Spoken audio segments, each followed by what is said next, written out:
I would love to hear your advice on how to stop feeling lonely. Working and doing college from home when you live alone isolates me. All of my friends are in committed relationships while I don't even know where to meet people anymore. Day after day being all alone with yourself, I'm starting to talk to walls. I think it's safe to say in the year of 2020, a lot of people have been forced to deal with loneliness. Some people in positive ways, some people in not so positive ways. These people that in committed relationships, I hope the best for them. I wish they are happy, but some of them might just be in relationships because they can't deal with loneliness. And when you approach relationships or friendships coming from the premise of doing it because you feel alone, you are coming at it from a needy premise, a needy stance, and therefore that's going to expose itself and shine through eventually. So you think you're in an unfortunate position because you feel alone and all your friends are in committed relationships, but this is actually your time to shine. Now you're probably looking at me like I'm crazy. How is this a good opportunity? Allow me to explain. So if you found me more than a year ago, I would nearly always be around my friends, or I'd be going on dates. So when I was in a relationship, I lived with both the people I was dating. I just constantly had people around me. Even if I was traveling around the country for work, I would be up in a hotel somewhere and I'd go out to meet new people. So I was constantly obsessed with being around people. Why? Because I didn't enjoy my own company. Imagine how deep this is, okay? Bro, I'd be watching a film or something, yeah? And if it's getting interesting, or it's a TV show and it's getting interesting, I would literally pause it so that I can watch it when my friends are there, or the person I'm seeing is there, because I thought I'd enjoy it more when they're around. Think about the premise of that requirement. I don't appreciate my own company enough, so I need someone else there to spectate this with me for me to enjoy it more. It was mad, okay? But back in Feb and March, I was forced to deal with this kind of hate of being in my own company. So they put me up in Canada in the most remote areas, lovely for me. Didn't know anyone around there, doing 10, 12-hour shifts a day. Come home at like 7 p.m. in the evening, which for my friends back in the UK is 3 a.m. So they're all snoozing in their bed, bro. They're all cuddling their blanket and stuff. I'm just up in my hotel room and I'm like, raw, what am I meant to do now? So for the first week or two, I just felt alone. Real talk, I felt alone. I didn't know anyone around there. Everyone I'd be talking to is asleep. So I was like, what do I do?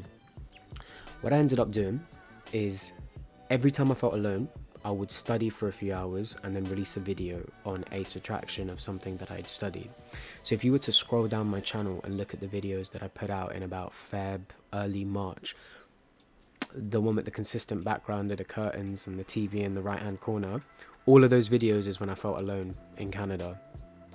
And I'd done arguably one of my proudest achievements through my lowest time, feeling alone, which means it's no longer a lowest time of mine, it's actually one of my highest times. But you clock the logic there.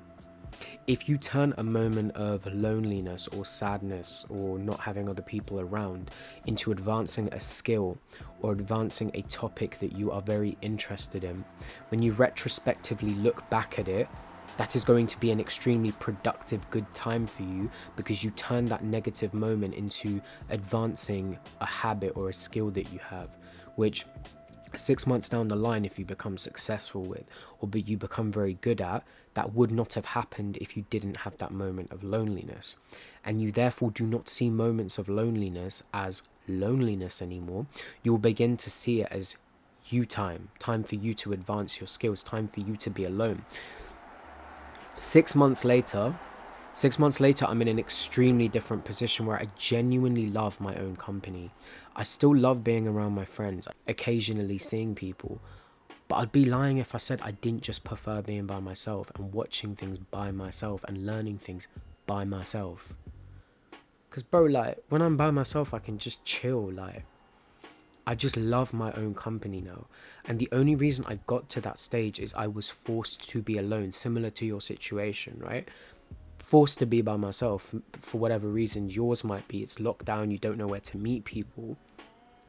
But the key is not just being forced to be in that position. It's taking the time that you are feeling alone and putting it into a productive habit or a skill. Bro, if it's poetry that you like to write, you put time into poetry every time you feel alone. You're going to be banging your poetry out when lockdown's over, and you're going to be making people cry at parties when you're reading your poetry out. Your art's going to bang. If you're training at home, you're going to be big, fam. You're going to come out of lockdown and people are going to be like, raw, look at this person. Look how big they've become. It's very normal to feel alone, okay?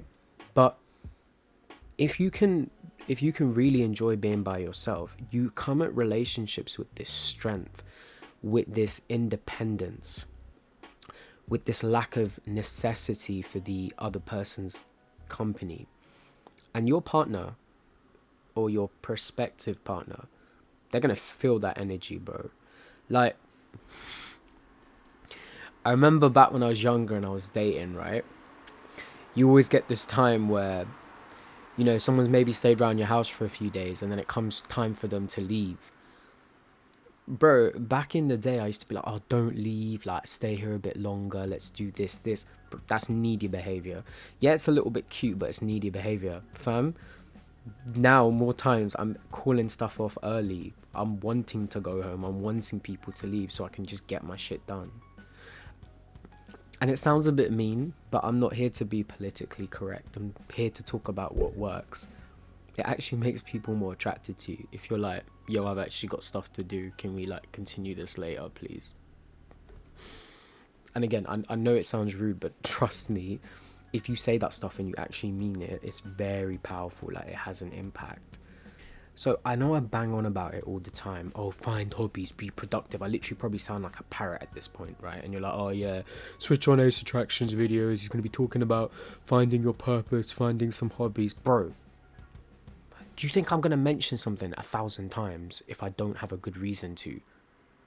Like, when I go to sales meetings and I'm talking about a product, more times I'm saying the same thing again and again and again to different people because the value proposition, the USPs, it can genuinely help people, and it's helped me learning about it. Some of you may already know about this, but the biggest problem I'm having with people today is you have the knowledge of how to not feel lonely. You have the knowledge of how to, you know, bring more revenue into your life, bring more happiness into your life, but you're not doing anything about it. You're doing nothing about it, bro. You're like lying in bed and you're like, oh yes, I know this knowledge on how to positively release dopamine, how to be more happy, how to be more productive, how to actually bring money and revenue into my life. But knowing it is good enough. Hearing people talking about it is good enough. I'm not actually going to do anything about it. Listen, if you want to live an average lifestyle and you don't want to change generation by generation of your descendants and allow them to live the best possible life by having assets and finances for them as a backup if they ever need it, fine, do you. And at the end of the day, if you're happy, that's sweet. But if you want to make an impact for your kids one day, for your grandkids one day, start the work now. Real talk, start the work now. Put in the hours. When you feel lonely, do something productive. Work on your business, or if you already have a job, do some extra work.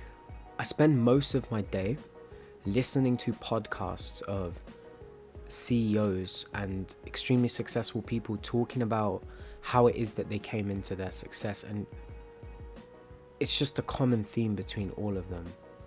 They worked harder than everyone else. It's nothing else than that. And I know we've kind of deviated from the initial topic of feeling lonely, but that is my answer. When you feel lonely, put time into a skill, a hobby, your business, or a craft. Because when you, again, in hindsight, look back a year on, you're not going to remember that time as you being lonely. You're going to remember that time as you starting up a business, or you're going to remember that time as you advancing in a skill and you're so happy and proud of it now. Does that make sense? Stop sulking, okay? Get the fuck up off your bed and do something productive. Get some knowledge into your head. And stop dwelling in this realm of, oh, I'm so alone. Everyone around me is in a committed relationship. What do I do about it? You toughen up. That's what you do about it.